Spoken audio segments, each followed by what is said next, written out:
jiginyumaye Ali Sangare jiginyumaye Ali Sangare jiginyumaye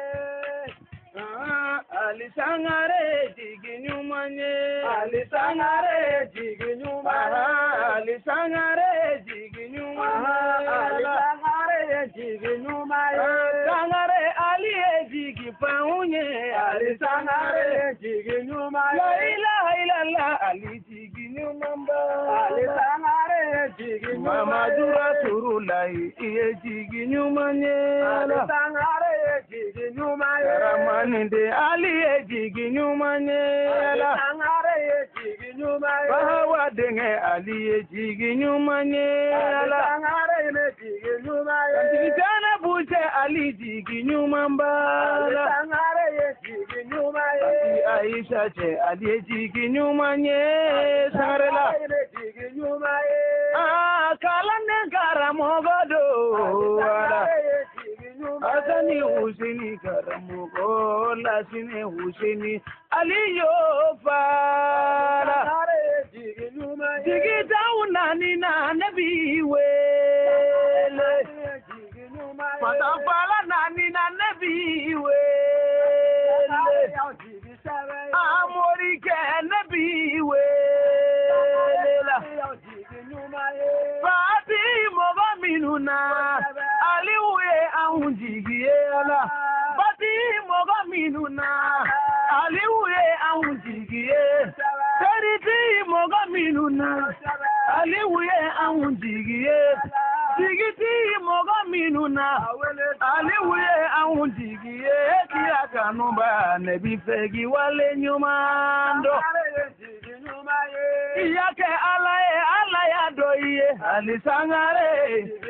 Yiri majo waraba nebi wela Kado bugu waraba nebi fegi barikada Ali yake fama alaya don Ali yere Ni make jabaru masaye Alata doiye Iyake alaya doiye Kalande uni chinye kumaye Ali kanu balu ni chinye kumaye Nabi kula alila Kurane doni bi alila Nabi kule